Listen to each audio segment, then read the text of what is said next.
Why do we strive for perfection? We build our fences, mow our lawns, and arrange our lives into neat, predictable rows. We tell ourselves this control keeps the chaos at bay. But what if the chaos isn't outside the fence? What if it's buried just beneath the surface, waiting for a single, careless turn of the shovel? We ask ourselves, when our pristine world begins to crack and warp into something monstrous, why me?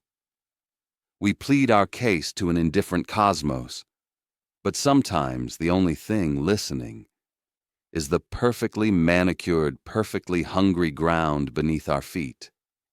His name was Walter Penwright.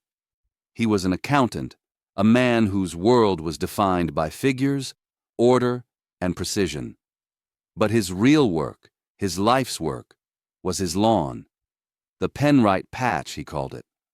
A sprinkler clicked and hissed, casting a gentle, rhythmic spray over the verdant carpet of Kentucky bluegrass, which he kept cross-cut to a regulation 2.5 inches.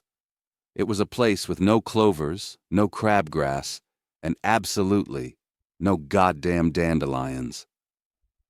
The sprinkler clicked off, and the sudden silence felt heavy. He was performing a routine extraction just near the old oak when his trowel struck something. It was not a rock. It made a dull, resistant thud. "What in the—" he grunted. He abandoned the trowel and used his hands, his fingers making clawing sounds in the soil. He brushed against something cool and yielding. Rubber.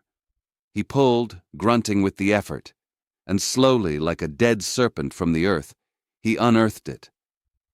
It was a garden hose, old, black rubber, cracked and faded to a sickly gray in places, with tarnished brass fittings. It felt impossibly heavy, dense, as if it were full of something more than just forgotten water. It was an ugly, offensive thing, an aberration in his orderly world.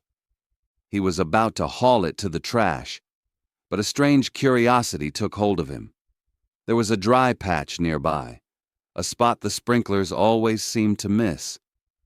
The old brass fitting made a clunky, scraping sound as he groaned and screwed it onto the spigot.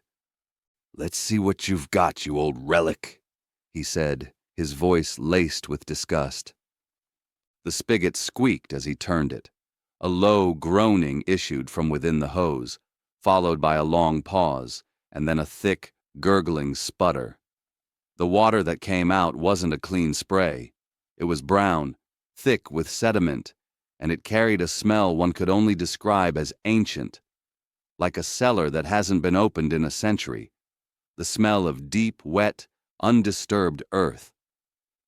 He sprayed the dry patch, watching the dark water soak into the soil. A feeling of wrongness, of violation pricked at him. He shut it off, coiled the monstrous thing up, and left it lying there on the grass, a dark scar on his perfect green. He should have thrown it away. He should have burned it. The next morning he saw the change. The dry patch wasn't just green. It was a violent green, an aggressive emerald color that made the rest of his meticulously cared-for lawn look faded and yellow by comparison. The blades of grass there were thicker, taller, and, he observed with a growing unease, they seemed to be leaning away from the patch towards the rest of the lawn, as if whispering promises of their own vitality. That night a sound woke him.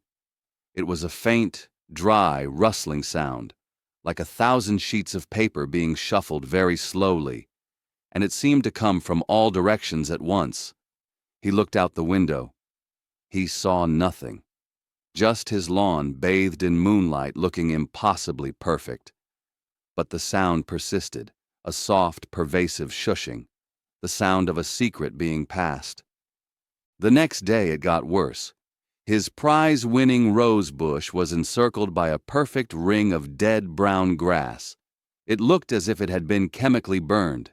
He knelt, his heart pounding, and in the very center of the dead circle he saw a single blade of grass, impossibly green, an emissary.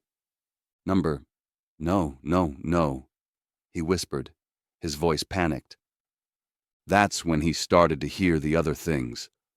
Whispers carried on the breeze. They were his own thoughts, his own petty judgments about his neighbor's lesser lawns. But now they were outside of him, echoed back by the rustling leaves. He was terrified. He ran to his new modern hose, but when he tried to use it, there was only a hollow hiss. It was clogged, broken. Only the old black hose seemed to work. It lay there on the lawn, and he swore he could see it pulsing faintly in the sunlight. He felt a pull, a dreadful compulsion to use it.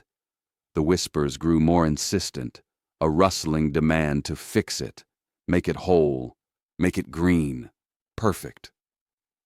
And so he did. He couldn't stop himself.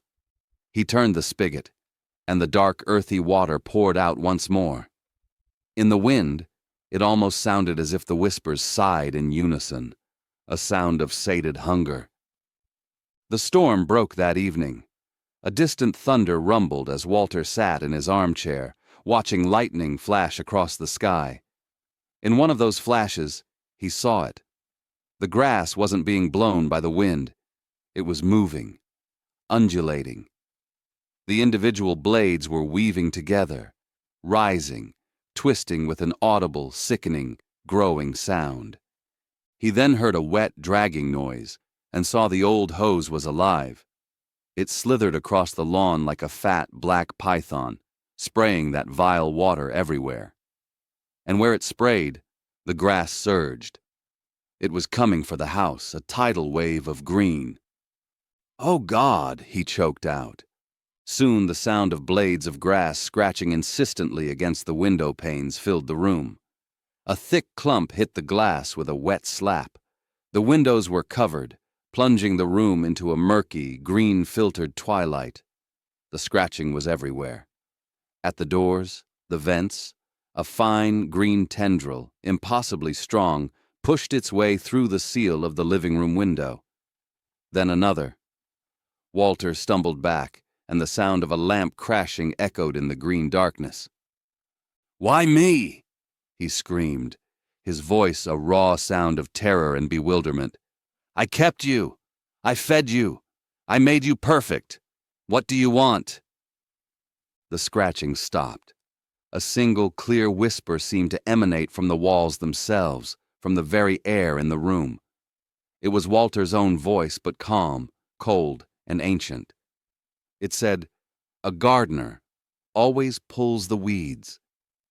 In that moment of chilling clarity, Walter Penwright finally understood. It wasn't a haunting. It wasn't a curse. The lawn was the thing. Ancient, patient. The hose wasn't a tool, it was a throat. It hadn't been watering the lawn. It had been feeding it. And in its perfect, sprawling emerald world, he was the last dandelion. The green tendrils forced their way under the front door, smelling of damp soil and chlorophyll. They slid across his hardwood floors with a sinister silence.